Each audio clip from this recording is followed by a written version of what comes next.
So now we're going to show you how we clean the polyurea pump.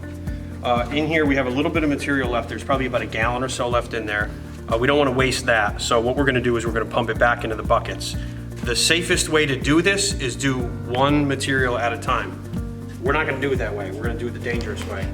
So what we're going to do first is disconnect the lines up here.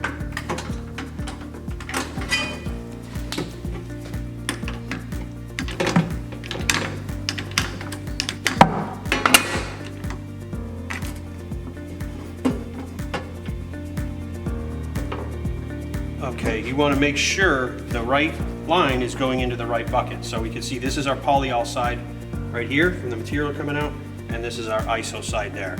So we have both buckets set up right down there where we're going to be able to take the whole assembly and drop it in like that into each bucket. Then we can just turn it on.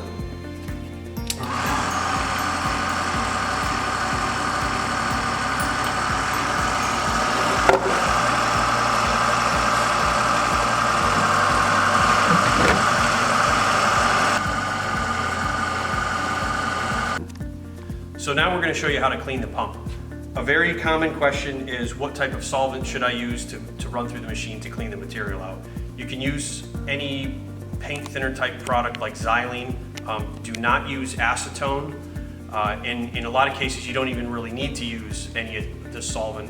You can just run hydraulic oil through it. Today we're going to show you a product called M-Flush from Metzger-Magwire. It's a nice product because it's got no VOCs, so not like xylene that's going to smell pretty strongly. And then we're going to put a little bit, about a half a gallon into each side, and then that will we'll use this toilet bowl brush and kind of clean the tanks a little bit, and then we'll let that cycle through for about 5-10 minutes, and then we'll pump this out, and then we'll replace it with straight hydraulic oil. And it doesn't matter what weight hydraulic oil, as long as it's over like a 32 weight. So 32 to like 65 is fine, anywhere in that range. And the main goal of what you want to do is suspend the entire system with oil in it. That way no oxygen can get to it, and it keeps the whole system lubricated for the next time you're going to use it. So okay, so what we do here, we have our material pumped back into the tanks. And you should always wear safety glasses when you're doing this because you don't want to get this stuff in your eye.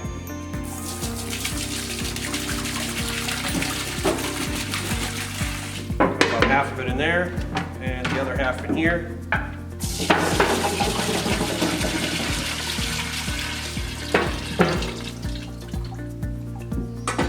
And now what I'm going to do, I'm going to save this can, and when I'm done flushing this stuff through, I'm going to pump it back into the can, and then you can dispose of this properly. You're just cleaning it like a toilet bowl. You just kind of move that stuff around, get it off the sides.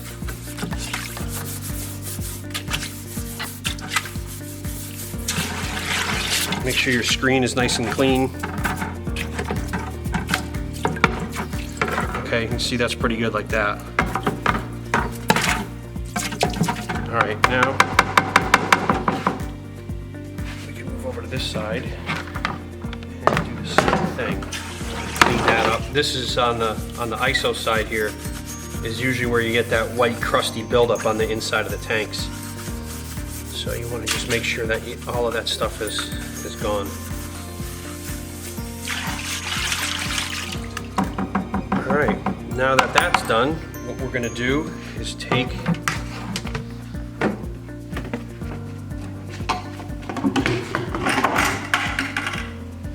your wand and manifold, and I'm going to run the material through the tanks.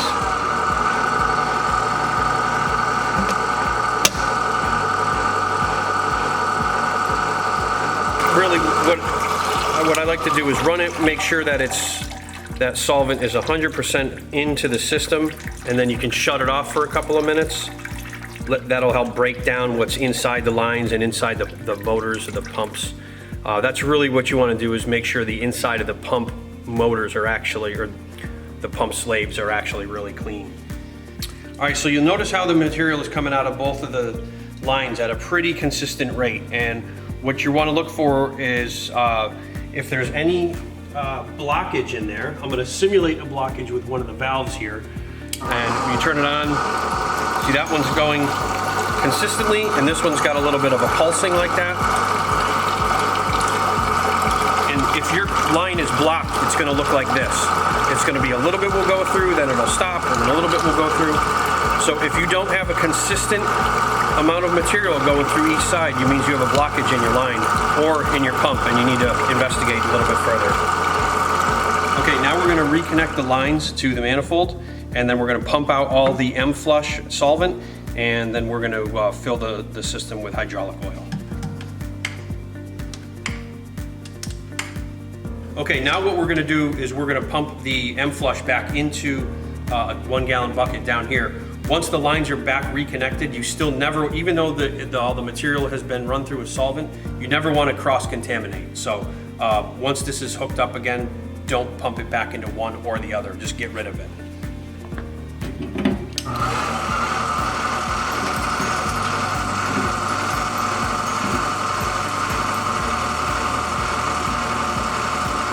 Okay, now we're going to put hydraulic oil back into the system, and that'll lubricate it and keep it sealed off from any oxygen, so we can put it away until the next time we're going to use the pump. So it doesn't matter what kind of hydraulic oil it is. You can even use vegetable oil if you want to. This happens to be just standard 32 weight oil. And we're going to put about a half a gallon in each tank.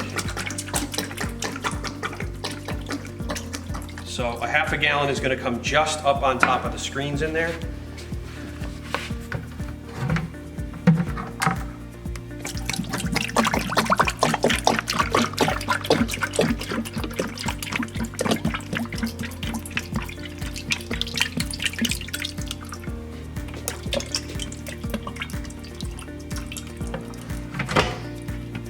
All right, it's a good idea to save the old hydraulic oil container, because then the next time you use the pump, you can pump that old material into here. You don't want to reuse hydraulic oil.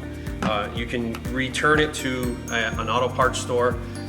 The other solvents you can return to like a hazardous waste paint disposal type place. All right, so now what we'll do, there's still solvent in the lines. So what we want to do is slowly run the machine until we can see on the tip. We'll be able to definitely tell solvent versus hydraulic oil. Solvent is very a thin liquid, not a lot of viscosity, and the hydraulic oil will be much thicker. So we have our waste tank here. Turn it on slowly.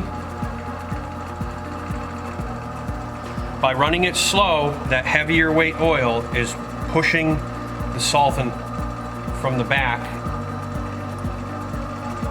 to clear it all out of the lines. Okay, so you see that solvent right there coming out.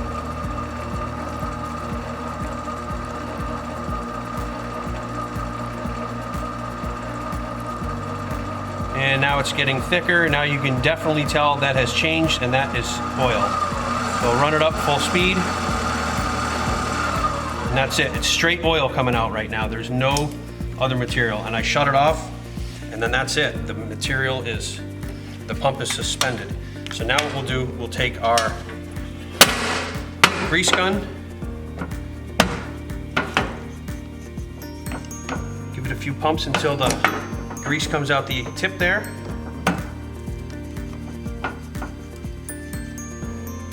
And then that's it. And then we'll put the nightcap on.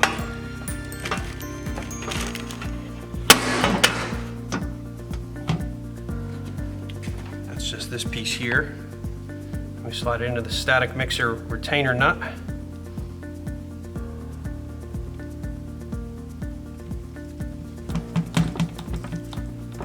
And screw it on, and you're ready to go.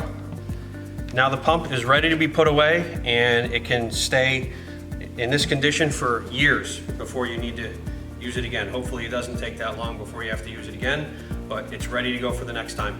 The next time you're using it, just pump the hydraulic oil out of it and put your new material in, and you're ready to go.